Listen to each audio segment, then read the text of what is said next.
오늘 추수감사절을 맞는 새벽입니다. 하나님께서 지난 한 해 동안 우리 개인에게, 가정에 또 교회에 베풀어 주신 하나님의 은혜를 생각하면서 오늘도 감사함이 넘치는 복된 주일이 되기를 바랍니다. 오늘 우리가 읽은 에스더 5장에 있는 말씀 보면은 에스더가 첫 번째 잔치의 자리를 베풀면서 그 자리에 왕을 초대하고 하만을 초대하는 그런 이야기가 담겨져 있습니다. 어제 우리가 먼저 읽었던 말씀의 내용에 따라서 보면은 에스더는 3일이라고 하는 시간 동안 간곡하게 부탁을 합니다. 나와 나의 모든 시녀들도 아무것도 먹고 마시지 않으면서 오직 주님 앞에 은혜를 구하면서 금식을 할 것입니다.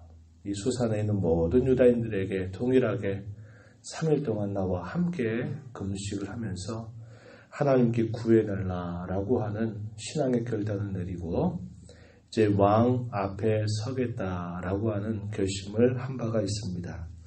그리고 이 3일이 지나고 난 다음에 에스더는 자신의 왕 의복을 차려입고 마침내 아수에로 왕의 면전에 그가 나아갑니다. 본문 1절 말씀에 보면은 제3일 에스더가 왕의 의복을 입고 왕궁 안뜰 곧 어전 맞은편에 섰습니다. 그런데 왕이 그 에스더를 보면서 그의 마음속에 이 왕후를 사랑하는 마음이 가득했음을 표현해 줍니다. 2절 가서 보면은 에스더를 대하는 왕의 마음이 어떠했는가? 이 왕후를 보니까 그가 매우 사랑스러웠다 이렇게 표현합니다. 사랑스러웠기 때문에 금규를 그에게 내밀었습니다. 어제 우리가 읽었던 말씀처럼 당시에 이 왕이 많은 암살을 당할 수 있는 위험을 그가 막기 위해서 어느 누구든지 왕 앞에 나갈 수 없었고 왕 앞에 섰을 때 왕이 금규를 내밀지 않게 되면 그는 바로 죽음이었습니다. 그런데 한 달 만에 보는 이 왕후의 모습을 본 아수르 왕의 마음이 그토록 그 여인을 향해서 사랑스러운 마음이 들었다고 표현합니다. 그래서 금규를 그녀에게 내밀게 된 것이죠. 하나님께서 이 왕의 마음을 하나님이 준비시키시고 움직이셨음을 우리는 이걸 통해서 볼 수 있습니다. 잠언서 말씀에 보면은 잠언서 21장 1절 말씀 여기 보면 이런 말씀이 있어요. 왕의 마음이 여호와의 손에 있음이 마치 본물과 같아서 그가 임의로 인도하시느니라. 왕의 마음을 움직이신 이가 바로 여호와 하나님이시다. 이 사실을 말해주는데 지금 아수에르의 마음을 하나님이 움직이셨습니다. 왜 움직이셨을까요? 하나님 앞에 믿음을 가지고 결단하고 간곡하게 기도하면서 오직 하나님의 긍휼과 자비만을 구하였을 때 하나님이 그 간구를 들으시면서 이 왕의 마음을 하나님이 움직여 주신 것입니다. 그토록 그 여인의 모습이 사랑스럽게 보였던 것입니다. 에스더가 무엇인가를 말한 것도 아니었어요. 무엇인가를 요구한 것도 아닙니다. 그 여인을 보자마자 왕은 금규를 내밀었고 그 금규를 잡은 에스더에게 먼저 묻는 겁니다. 그대의 소원이 도대체 무엇이냐? 그대가 내게 요구하고 싶은 것이 무엇이냐? 다 말해라.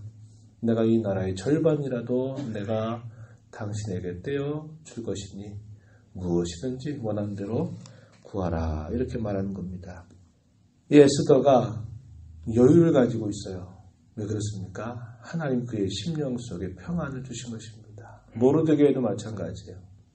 베옷을 입고 죄를 무릅쓰고 금식하며 기도할 때는 하나님 앞에 철저하게 자신을 낮추는 일들을 하지만 그가 그런 일들을 마치고 난 다음에는 하나님이 주시는 평정심이라고나 할까 평안함이 이 심령 속에 있습니다. 조급한 마음으로 내가 이걸 원합니다. 왕이여 이렇게 난 해주십시오. 이걸 이렇게 말하는 게 아니라 여유를 갖는데 먼저 어떻게 하냐면 잔치를 베푸는 것입니다. 4절 말씀해 보세요. 오늘 내가 왕을 위하여 잔치를 베풀어 싸우니 왕이 좋게 여기시거든 하만과 함께 오십시오. 이렇게 말합니다. 에스더서의 특징 중에 하나가 이 잔치를 중심으로 해서 이야기가 전개되고 있다. 그런 말씀을 드렸어요. 10번의 잔치가 베풀어지는데 이 잔치를 통해서 하나님의 놀라운 기적적인 역사가 일어나게 됨을 이 에스더서는 잘 보여줍니다. 에스더는 잔치를 베풀고 나서 왕을 이 잔치에 왕께서 와주시기를 바랍니다. 다만 왕께서 아끼는 하만이라고 하는 신하와 함께 이 잔치의 자리에 오셔 와달라고 부탁을 합니다. 마침내 왕은 이 하만과 함께 잔치 자리에 오게 되는데 또 왕이 또 물어요. 6절 말씀에 보면은 왕이 또 이렇게 묻습니다. 그대가 원하는 소청이 무엇인가를 말하라. 그대가 요구하는 것이 무엇인가를 다 말하라. 또 이렇게 말합니다. 6절 가서 보면은 소청이 무엇이든지 다 허락하겠다 이렇게 이야기했고 요구가 무엇이든지 내가 들어줄 텐데 나라의 절반이라 할지라도 내가 다 그것을 시행할 것이니 무엇을 원하는지 말하라고 이렇게 이야기하고 있습니다. 하만이라고 한 사람은 마음이 너무나 즐거웠어요. 그 많은 신하들 가운데서 왕후가 왕과 함께 자기를 초대한 것이 너무나 기뻤습니다. 내가 바로 제2인자라고 하는 것을 왕후도 알고 있구나 이런 생각을 하고는 이게 너무나 그의 마음이 이것으로 인해서 즐거웠습니다. 그리고 우리가 뒤에서 보지만은 그의 아내에게뿐만 아니라 그의 친구들까지 불러서 오늘 이 왕후가 베푼 잔치 자리에 말이야 왕뿐만 아니라 나만 초대받았지 뭐야 그러면서 너무나 즐거운 마음을 표현하고 있는 겁니다.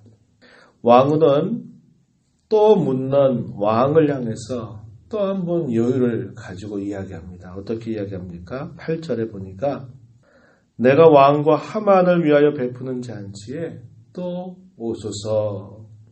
내일은 왕의 말씀대로 내가 말씀드릴 것입니다. 이렇게 이야기합니다.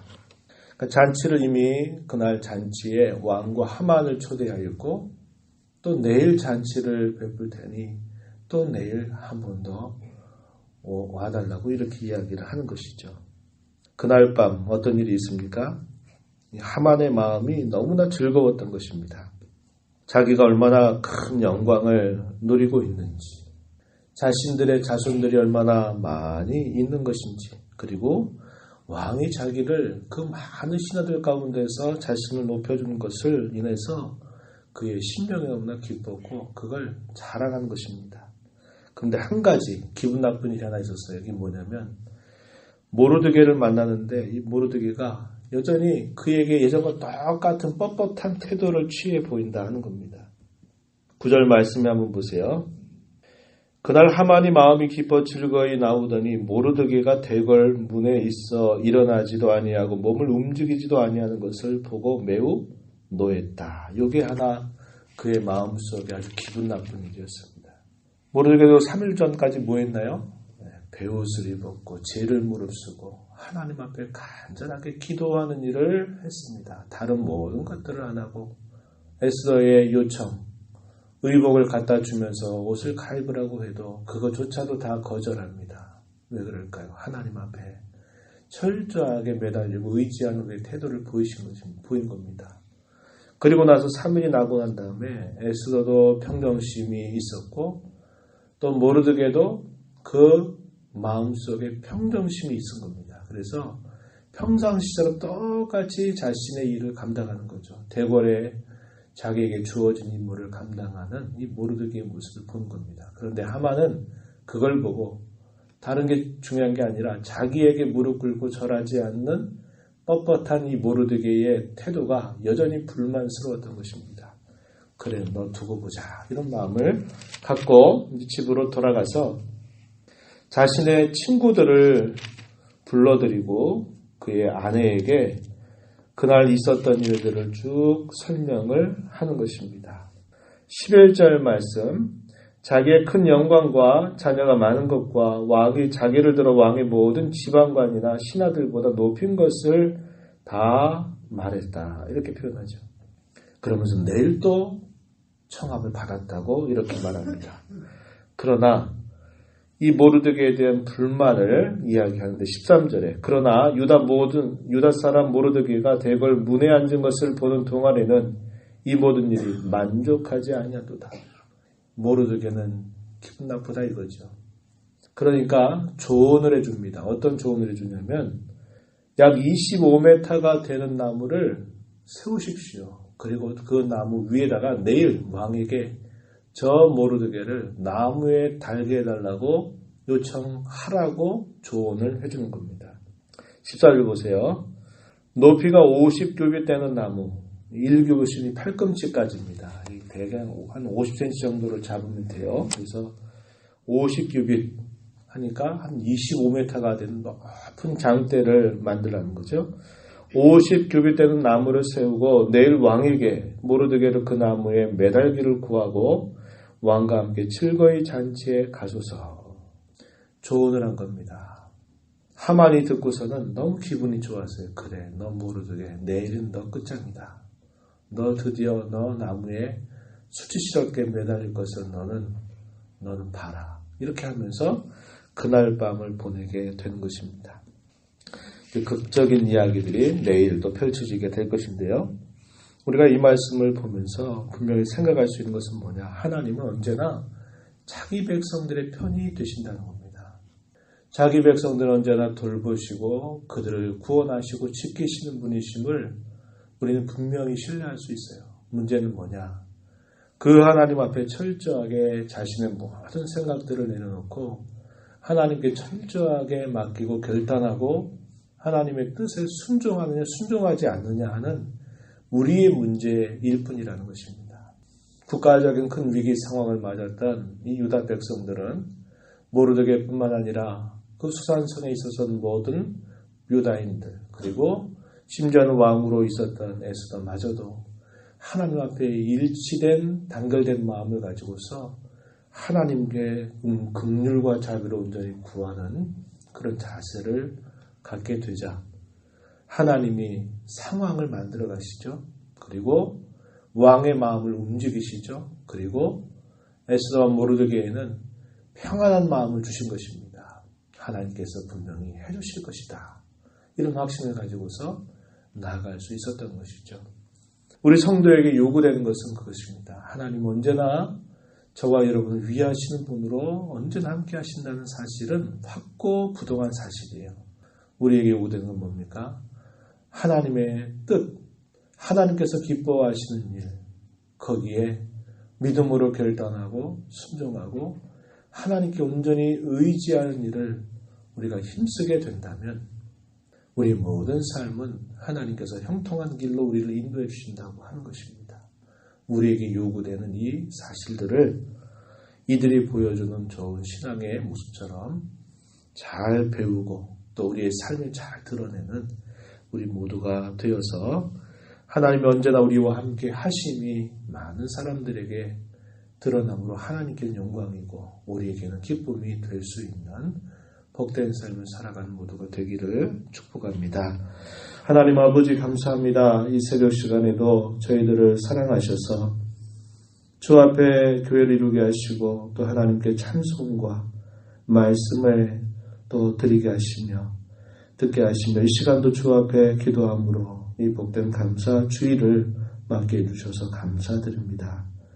옛적에도 언제나 하나님은 자기 백성들의 편이 되어주셔서 그 백성들을 향한 변함없는 신실하심으로 그들을 건지시고 구원하시고 모든 상황과 사람의 마음조차도 움직여 가시는 하나님 앞에서 온전히 하나님께 의지하며 바라보며 결단하며 순종하는 그들의 모습 속에 하나님의 영광이 준비되고 있음을 저희가 살펴보았습니다. 여전히 오늘도 언제나 우리와 함께 하시는 하나님, 우리를 불쌍히 여기시고 언제나 도우실 준비를 하고 계시는 하나님 앞에서 저희의 생각과 의지와 뜻을 버리게 하시고 온전히 하나님 앞에 뜻을 구하고 신앙의 절개를 지키며 하나님께 의지하는 삶을 살아감으로 하나님이 저희들과 언제나 함께 하심을 잘 들으며 살아가는 복된 삶이 되게 하여 주시옵소서. 은혜의 보호자 앞에 나와 간구하는 모든 심령들을 용납하시고 기도 가운데 주의 음성을 듣게 하시며 순종케 하여 주시옵소서. 예수님 이름으로 기도하옵나이다. 아멘.